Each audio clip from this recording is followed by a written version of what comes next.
Hello and welcome to another video from the only channel that you need to not only survive the current apocalypse but actually enjoy it. And today's video is going to be the next installment in my Bible Code video series. At this point, I believe that I need to explain something. What you are about to hear has been hidden from the churches for thousands of years. If you ask a religionist, what is the sign of the Son of Man, they will not know. They cannot possibly know without at least a basic understanding of how the Bible's numerical code works. No part of the sign of the Son of Man will ever make any kind of sense. In fact, once you are able to grasp the basics of that code, every book of the Bible will become much more real to you. But before you can do so, you have to be willing to walk away from everything that you have ever heard from any religion. The Bible records that God only communicated with religious people for a very short time, and that time has long since passed. It isn't that the religions of the empire are not aware of the code. Each and every one of the churches in some way or another acknowledge its existence. It's just that they haven't got a clue as to what it means. The religions of the Jewish faith seem to put a lot of emphasis on the number 7. In the Bible code, the number 7 is very important, but not just because the Sabbath is the 7th day of the week. In the religions of Christianity, it is the number 12 that gets most of the attention. This number is also a very important number in the Bible code, but not just because it is the number of apostles chosen by Jesus. Religions such as the Messianic Jews, Jehovah's Witnesses, and Seventh-day Adventists, as well as others, recognize many of the instances of all of the recurring numbers in the Bible code, and as such know that there must be some kind of significance beyond the obvious, but struggle unsuccessfully to figure out just what that significance is. It is important that everyone listening to the information in this video understand what is being taught about this subject by the religions of the empire. I promise you that what you are about to learn will make so much more sense than what is currently being taught by Satan's propaganda system that by the end of this series you will wonder why anyone would willingly subject themselves to the foolishness being offered up by religion. Should you decide to research this subject for yourself, you will find that each of the religions claiming to be based on the Bible are teaching pretty much the same thing in regard to the Bible's numeric code. As an example, I will read an excerpt from a book produced by one of the empire's religions entitled Revelation, Its Grand Climax at Hand. 7 is the number of completeness and perfection, both physical and spiritual. 7 is the foundation of the Bible. 10 is a complete and perfect number and is made up of the numbers 4 and 6, which are the numbers of creation and of man. 12 symbolizes God's power and authority and is the perfect governmental foundation number. You may have noticed that what I just told you did not impart any kind of spiritual gift to you, and that you don't feel any more enlightened now than you did before hearing that nonsense, which is a very good sign that what you just heard is nothing more than empty church speak. Just like everything else that is repeated over and over again by civilization's cults, this misinformation serves no purpose other than to distract the members of Satan's religions from discovering the truth. As a group, we are far ahead of the empire's religious system because in the previous 2 videos in the series, we were able to learn the basics of how the Bible's numerical code actually works. Numbers that would have appeared and reappeared in the natural world thousands of years ago also appear and reappear in most of the books of the Bible. Those numbers and their significance would have been easily recognized and understood by the people living at that time.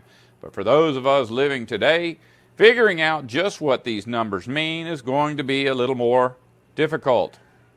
Several years ago, I became very frustrated with my lack of ability to figure out why so many numbers repeated over and over again in Bible stories that did not even seem to be related.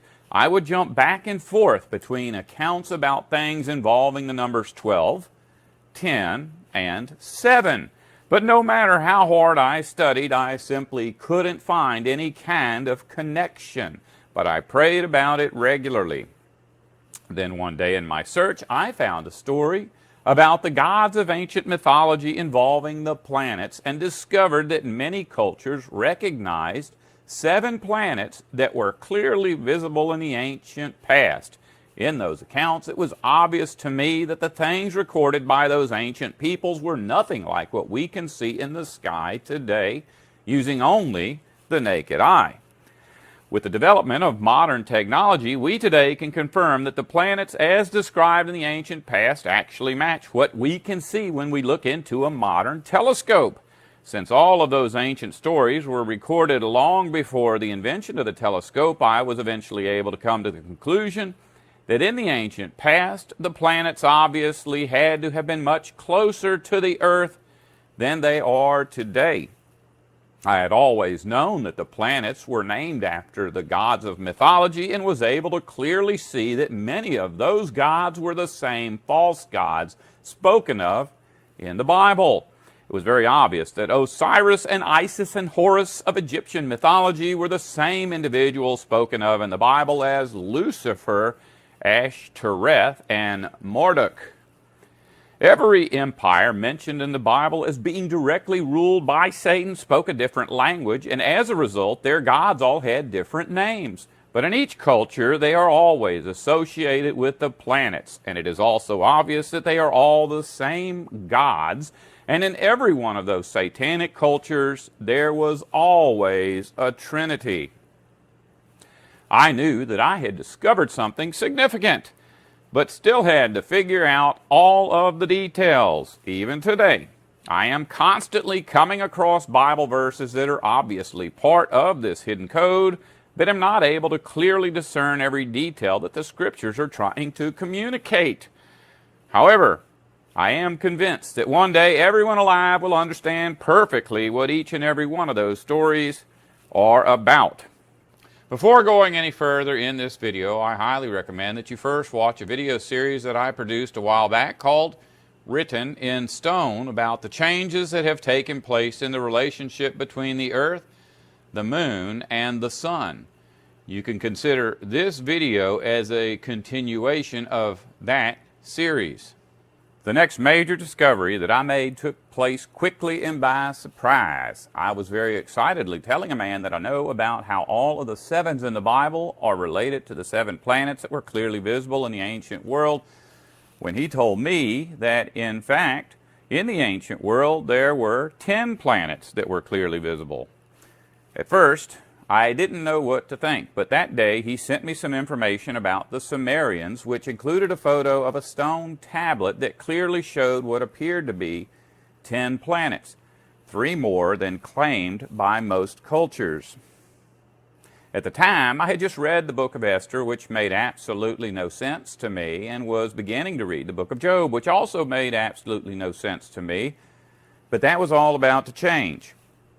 That night, I couldn't stop thinking about why 2 different cultures would record 2 unique, conflicting versions of their shared solar system. Reading those 2 books while researching this subject led me to the solution of this mystery. At the same time that all of this was going on, I stumbled upon a story about a man named Emanuel Velikovsky, who spent the final part of his life studying information recorded by ancient astronomers from cultures around the world. Using that research, he wrote a book entitled Worlds in Collision. This book described in great detail a series of events that he claimed took place in our solar system thousands of years ago. They could only be described as scientifically impossible. I acquired a copy and read it through over the course of about a week. Much of what he wrote is undeniable. Some of what he wrote sounds questionable, some even sounds totally ridiculous. But that isn't important. The fact remains that information recorded by many ancient cultures around the world seems to confirm that something incredible has taken place in our solar system. Not billions of years ago, but actually quite recently. All of the stone tablets and monuments and writings about our solar system were produced within the last 3,000 years by people living in what would be considered advanced civilizations, not over the course of millions of years by evolving monkey people. Over the course of my life, I have heard many stories about things that cannot possibly have ever happened. In each and every case, the stories always turn out to be one of two things. Either they are lies, or they are acts of God, also known as miracles. A good example of such a story would be the story of the global deluge. When reading a story from any ancient book about an event affecting our entire planet, I fully expect, and rightfully so, that there would have to be some evidence that such an event was witnessed by more than a single culture in a small part of the world. And the flood of Noah's day fits into that category. I do not believe in the flood because I read about it in the Bible. I believe in the flood because I have seen stories about a global deluge from the ancient writings of many cultures around the world, supposedly having no contact with one another. The precise details are not always in perfect agreement, but a basic part of the story is always the same. The planet was flooded and all life perished, with the exception of the people and animals that were somehow protected, often by entering into a vessel. Some form of the flood narrative is still an important teaching of most of the world's religions. The flood story even plays an important part in the anti-God religion of science. Very real evidence combined with exaggerated and fabricated evidence of a repeating cycle of ice ages are often held up as proof that Noah's flood never happened. But as described in the Bible, it was not water that fell from the sky, but ice that fell and melted.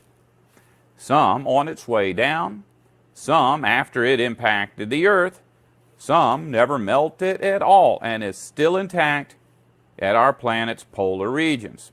So even the religion of science, in its attempts at discrediting the Bible, supports the Bible's version of the flood account. In fact, as foolish as the teachings of science are, their version of the flood account is actually more accurate than the versions being taught by the empire's other religions. Once again, if you have not watched the Written in Stone video series, in particular Part 10 entitled The Urim, the Thummim, and the Sea of Glass, you really need to do so. There are quite a few details about the flood that the churches have successfully hidden for thousands of years concerning things such as where the waters of the flood came from and how those waters will one day return to that location. In particular, information about the sea of ice, the fracturing of the sky window, and the frozen waters that at one time existed above the atmosphere. The events that Emanuel Velikovsky talks about in regard to our solar system follow a similar pattern. There are details about some cultures that do not match details from other cultures. However, much of the story does match from culture to culture. With the flood story, the only reason for a difference in the details would be the altering of the story, whether intentionally or through changes that have taken place in the spoken and written word.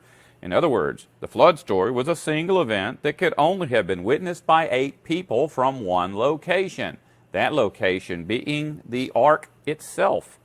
Had we been there in the days and weeks following the flood and asked those 8 people what they experienced, it is very likely that all of their stories would have matched perfectly. The events recorded in ancient history involving the celestial objects in our solar system, unlike the flood, would have been witnessed by thousands, if not millions, of people from all around the globe.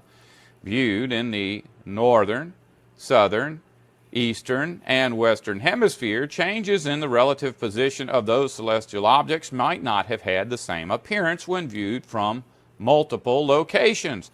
Also, unlike the flood, which was a single event, what has taken place in our solar system may have resulted from multiple events, and there is no way of knowing if those events took place over a matter of days or if they in fact took place over several centuries. Someone living at the beginning of this series of events may have lived out their entire life witnessing what happened, carefully recorded everything that they saw, and then later another person might have reported parts of what happened after the first witness had long since died. It seems that every culture on Earth in the ancient past recorded a functioning solar system that matched every other culture.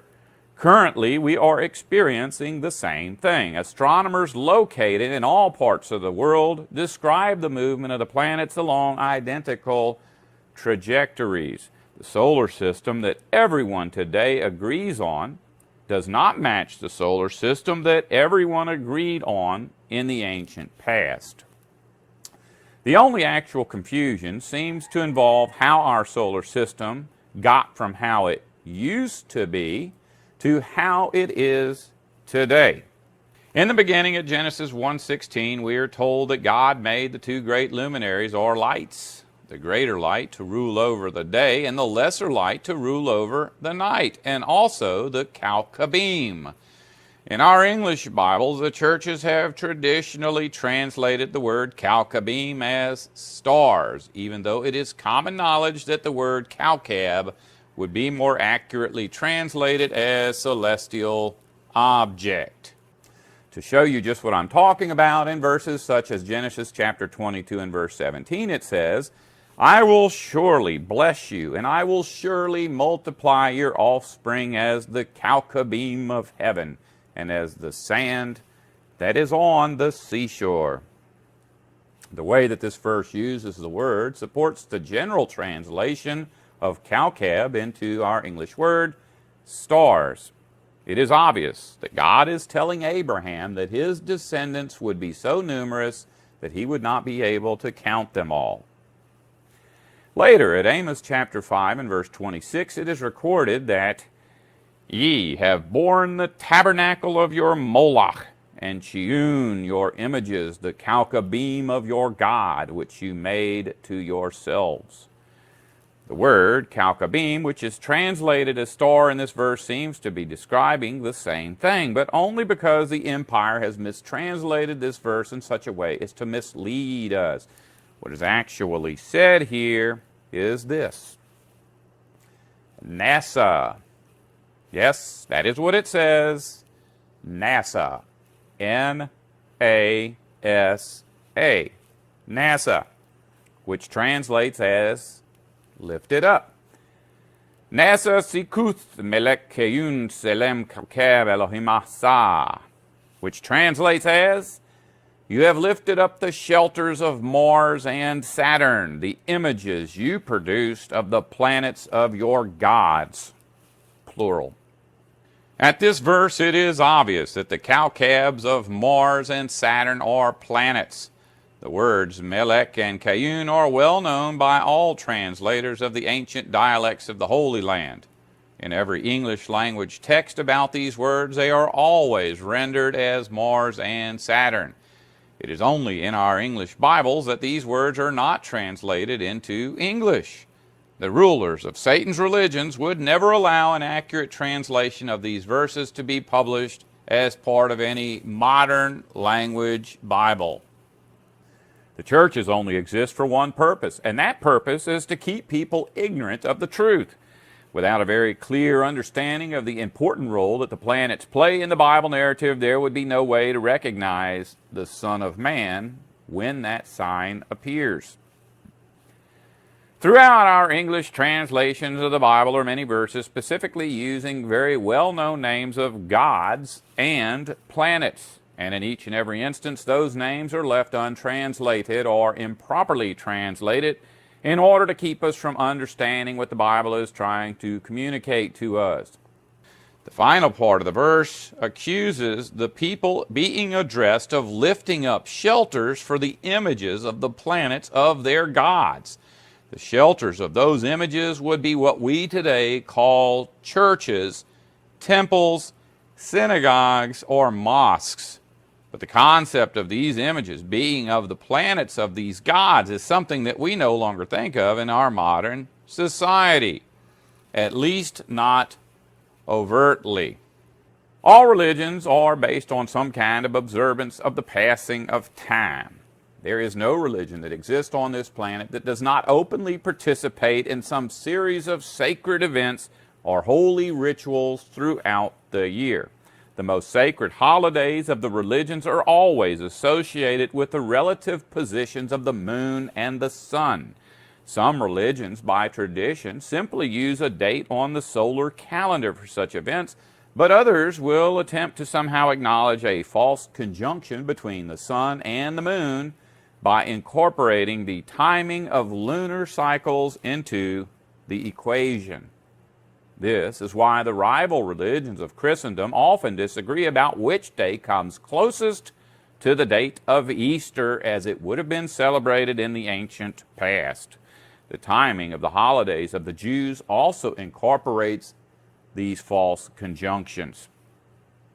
Most people think that Easter is the celebration of Christ's resurrection, but in fact, this date has been celebrated by people since the beginning of civilization.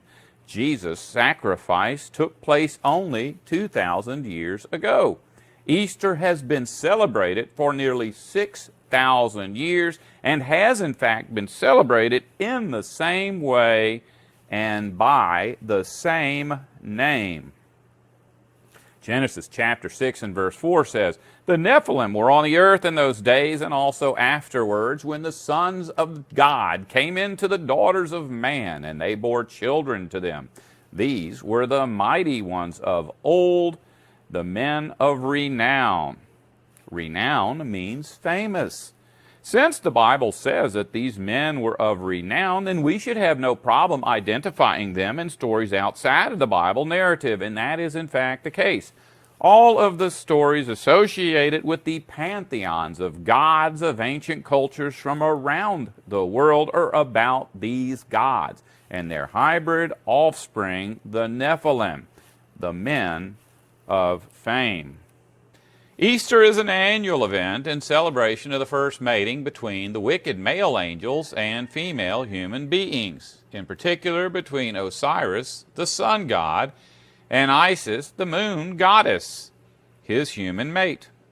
These two ancient deities are spoken of in every culture on the earth and are also repeatedly spoken of throughout the Bible. Easter always takes place on Sunday, not because Jesus was resurrected on Sunday, but because Sunday is the day of the sun god, Osiris. Osiris means bearer of the eye of enlightenment. In the Bible, he is called Lucifer, which means bearer of enlightenment. In the Bible, Isis, the moon goddess, is called Ashtoreth, among other things. Ashtoreth is a transliteration of a word meaning celestial body or star. It comes from the word Asherah, meaning female sheep. This angel-human mating was celebrated in the ancient past on the vernal equinox associated with the beginning of spring. In the ancient past, there would be a regular lunar eclipse every year on the night of the spring equinox in the Western Hemisphere. This eclipse would have been caused by the conjunction of the sun, earth, and moon. For much of human history, there would have been a blood moon on this night in the Eastern Hemisphere.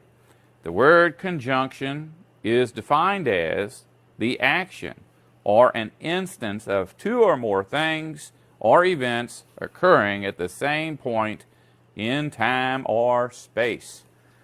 The word conjunction is also defined as sexual intercourse. Easter is not the celebration of the resurrection of God's Son, but instead a celebration of the conception of Satan's son. The name Easter is a transliteration of the word Ishtar, which itself is a transliteration of the word Ashtoreth, which is itself a transliteration of the word Isis. In Egyptian mythology, the first Nephilim is called Horus. In the Bible, he is called Marduk. 2,000 years ago, Jesus was executed as part of the festivities associated with the conception of Marduk. In our day, many rituals associated with the celebration of Marduk's conception claim to be based on the death and resurrection of Jesus.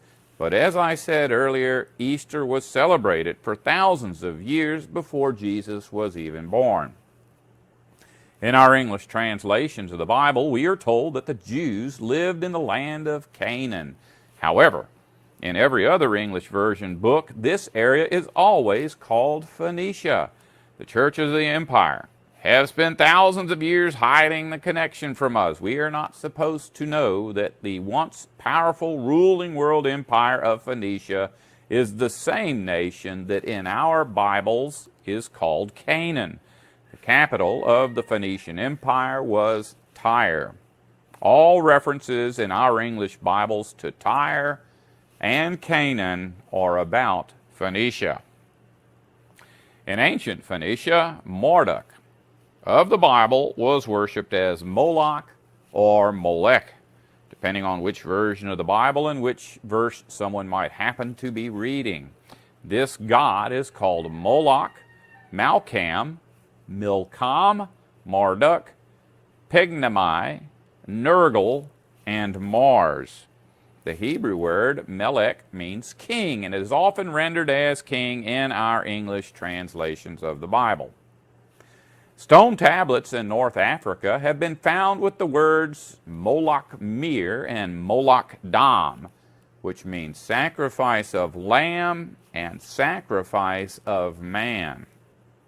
In each culture where Moloch worship was prevalent, the name that Moloch was known by was always the same as the name that would have been used by those ancient people for the planet that we today know as Mars. In other words, the people that worshipped him as Nergal would have referred to the planet Mars as Nergal. The people that worshipped the god Moloch would have referred to the planet Mars as Moloch. Most people are aware that the god Mars is the god of war. But what most people don't know is that Mars, no matter which culture he is worshipped in, and no matter what name he is worshipped under, is and always has been the god of war, theft, and commerce. To anyone willing to think about these concepts in any depth, it is easy to see why. Warfare, theft, and commerce are all vital parts of what we today refer to as the economy. The first mating between the fallen angels and human females would have occurred on the same day that the spring equinox occurred.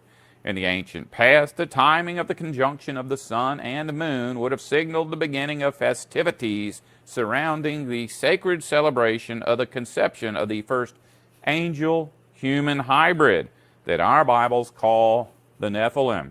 Since the mothers of these hybrid offspring were human, it is reasonable to expect that the Nephilim would have been born 9 months after their conception. That being the case, Moloch, having been conceived during the Northern Hemisphere spring equinox, would have been born on the Northern Hemisphere's winter solstice, exactly 9 months later. For thousands of years, the winter solstice was celebrated as the festival of lights, with religious rituals conducted by priests wearing bright red and white costumes, with the exchanging of gifts and the decorating of trees. Today, the churches of Christendom still celebrate the birth of Satan's son in the same way, claiming that these celebrations are in honor of the birth of Jesus. I don't believe that the Bible contains any clues strong enough to render positive proof as to when Jesus was actually born. Probably because, as Colossians chapter 2 and verse 16 says, we are not to celebrate any of the world's so-called holidays. But there is sufficient information to allow us to at least figure out that Jesus could not possibly have been born during the winter solstice. Jesus was born in the Northern Hemisphere, which is where I was born. Growing up with sheep and goats, I can say from personal experience that such animals must be sheltered at night during the winter. There is no way around this basic fact. A flock left out in the field at night during the winter months will not be healthy. Luke chapter 2 and verses 1 through 8 says that when Jesus was born, his family was traveling to Nazareth by order of Caesar for registration as in a tax registry or census, and shepherds were sleeping in the fields with their flocks during the night. It would not be reasonable to conclude that either of these activities would have taken place in the middle of winter. Today's modern celebration of Christmas takes place approximately 9 months after Easter and Passover. In the ancient past, the winter solstice would have taken place exactly 9 months after the spring equinox. The fact that the Bible makes no mention of celebrating Jesus' birth on this planet, combined with the circumstances surrounding his birth, is indicative of the fact that the date of Jesus' birth is not only inconsequential to our faith, but is in no way even close to the date celebrated by Christendom. Jesus could not have been born during the winter solstice. If we take into consideration that Satan's son was absolutely for a fact born on the winter solstice, and that his birth has been celebrated on that date for thousands of years before Jesus was born, it would defy logic to attempt to try to defend Christmas as anything other than what it is. Easter is and always has been a celebration of the conception of Satan's son, the god of the economy. Christmas likewise is and always has been the celebration of the birth of Satan's son. Understanding that this is the case is an important clue in deciphering the Bible code. When studying ancient mythology, it is difficult to determine which gods of which cultures are the same gods of other cultures. There are literally hundreds of gods mentioned in the ancient records of the past. Many have names that are so similar that it is easy to figure out who is who. Others have similar attributes. But there is really no way that we are ever going to determine precisely which god is which. We will have to wait until the resurrection of the dead to acquire accurate details about the fallen angels and their offspring from our long-dead brothers and sisters who actually witnessed the activities of those gods firsthand. But there are definitely some gods that are more important than others. There can be no doubt that the basic pantheons of gods that repeatedly show up around the world in many ancient cultures are for the most part the same exact gods. Within those pantheons, the three gods of the Trinity are always easy to identify. A big clue as to who these gods are is firmly established by the very nature of our modern calendars. Since the numbers 7 and 12 are probably the most easy numbers to identify as part of the Bible code, and our modern calendars are divided up into units of 7 days and 12 months, we can look at how those divisions are named and organized for information involving the Bible code. In part 2 of this series, I gave a detailed account of how our modern calendar came into existence and how it relates to the ancient 360-day year that at one time produced 12 equal 30-day months. This relationship was clearly spelled out in the creation account.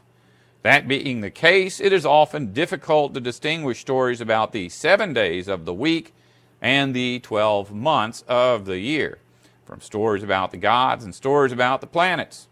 That might be due to a natural association in the ancient world between the appearance of the individual planets in our sky and the months on which they may have regularly made those appearances.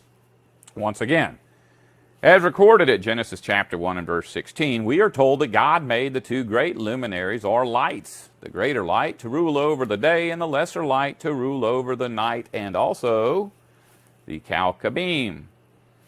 The word that is translated as rule in this verse is actually the same word used to describe the rule of a political leader, as in the rulership of King Solomon. Under the current social order, humans are not ruled over by the luminaries, but instead ruled over by other humans, who in turn are ruled over by the wicked angels. In God's kingdom, humans would only be ruled by God's natural law. In other words, according to God's natural law, the sun would tell us when to wake up, and the moon would tell us when to go to sleep. Currently, natural law is illegal. We today have our day-to-day affairs dictated to us by Satan's unnatural, arbitrary tracking of time dictated by devices such as calendars and clocks. Many people recognize that our modern calendar utilizes the names of several of the gods of mythology as well as the names of several planets, but don't realize that every single name of every day of the week is the name of a god and a planet. In the ancient world, when the wicked angels were ruling over mankind in the flesh, it would have been very easy for someone living at that time to associate the improper rulership of those gods in opposition to the proper rulership of the true God, with the improper rulership of the planets in opposition to the proper rulership of the sun and moon. This would be especially true if we consider that those false gods very obviously initiated regularly scheduled religious events using the only timekeeping devices available at the time, the movement of the celestial objects. We must keep in mind that the verse at Genesis chapter 1 and verse 16 specifically says that God made the greater luminary to rule over the day and lesser luminary to rule over the night, and also the Kowkabim. The Kowkabim being the planets and stars which are not given rulership over anything. Every god of every culture is uniquely associated with one of the celestial objects in our solar system. The universal nature of the connection that so many unrelated cultures were able to make between their gods and the planets should prod us to try to determine why such associations are so prevalent. An important concept that I think must be understood by anyone claiming to believe in the Bible is the meaning of the word God, which our English Bibles actually translate from many words. In Hebrew, Elohiym means gods, plural. El and Eloah mean God, singular. According to Strong's exhaustive concordance, these words can mean God or false god, but this is not accurate at all. The concept of false gods cannot be found anywhere in the Bible. All of the gods mentioned in the Bible are very real gods, whether those gods are the righteous angels, the wicked angels, or even the creator of those righteous and wicked angels. A more accurate understanding of these words as they are presented in the Bible would be that these gods can be legitimate gods or illegitimate gods. The wicked angels were given legitimate rulership over the nations of the earth by covenant agreement between Eve and Satan, and then later by covenant agreement between other wicked angels and other humans. At one point, the Creator entered into a covenant with certain individuals and eventually the entire nation of Israel. Soon, Jesus and his angels will take over legitimate rulership of the earth for 1,000 years, after which he will turn over rulership of the earth to his Father, the Creator, for the rest of eternity. This concept can also be applied to our understanding of Genesis chapter 1 and verse 16. The sun and moon were given legitimate rulership over the day and the night, but the planets only acted as rulers according to covenant agreement with the gods of those planets. Saturday is actually formed from the Latin word meaning day of Saturn. The mythological god Saturn is also called Cronus, which is where we get our modern English word crown, and is also where our English scientific word corona comes from. The definition of corona is an aura of plasma that surrounds the sun and other celestial bodies. The sun's corona extends millions of kilometers into space and is most easily seen during a total solar eclipse, but is also observable with a coronagraph. The word corona is a Latin word meaning crown, and in ancient Greek means garland or wreath. In the Bible, Saturn Day is actually the 7th day of the week and is called the Sabbath. In our day, the 7th day of the week is not universally recognized as Saturn Day. Although many cultures refer to this day as the day of Saturn, many other cultures still refer to the 7th day as the day of rest. In Spanish, this day is called Sábado, meaning Sabbath or rest day. This is in no way related to the Spanish word for Saturn, which is Saturno, or 7, which is siete, although siete does seem to be somewhat related to the Spanish word nap, which is siesta. Similar associations can be found in many other languages. This day is also referred to as Sabbath or Shabbat by members of the Jewish faith, which is probably why the Jewish portion of the Bible, known as the Tanakh, refers to the Jewish religion as Saturn worship. I already spoke about how Sunday was actually the day of the sun and that Osiris was the sun god. But every culture around the world has a sun god. As I explained earlier, in the ancient Greek and Roman religions, he was called Cronus. Since we know that Cronus does not actually mean sun, but instead corona of the sun, and that the corona is only visible to us during solar eclipses, it is quite obvious that all of the sun gods of mythology are actually based on solar eclipses that in the ancient past would have been associated with the planets associated with those individual gods. Outside of the Bible narrative, I have never found a sun god that was not associated with a planet. In the ancient world, those planets were not associated with the sun gods because they were the sun, but because they received a crown or corona from the sun. Legitimate rulership by covenant agreement.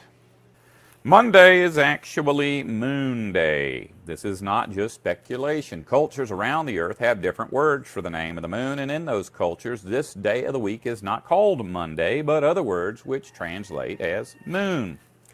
In Spanish, this word is called Lunadi, or lunar day. The day of the moon goddess Isis, also known as Ashtoreth, Ishtar, Esther, or Easter. She is spoken of in the Bible by several of her names. Tuesday is from the ancient word Tuesday, which is translated as the day of Mars. The three deities of Satan, Marduk, and Ashtoreth are usually very easy to identify no matter what culture we examine. The sun god is always the king or governmental leader.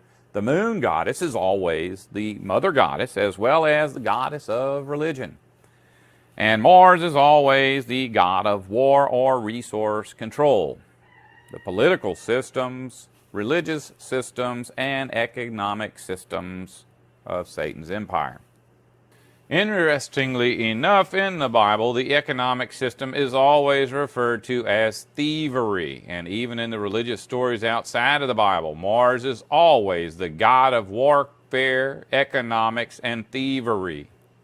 The commandment, "Thou shalt not steal," would be more accurately translated as, "Thou shalt not carry away," which in our modern culture would be understood as, "Thou shalt not participate in the economic system." In our modern culture, even though Christendom worships the Trinity as Father, Son, and Holy Spirit, these three gods are still nothing more than Lucifer, Ashtoreth, and Moloch. Even outside of Christendom, the gods of the political system, economic system, and belief system are worshipped as three individual gods.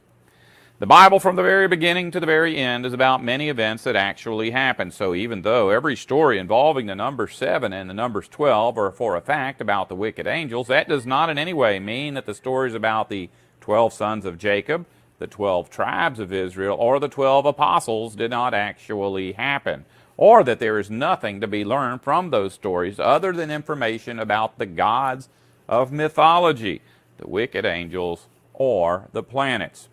Paul himself recorded at 1 Corinthians chapter 4 and verse 9, "For it seems to me that God has put us apostles on display at the end of the procession like those condemned to die in the arena.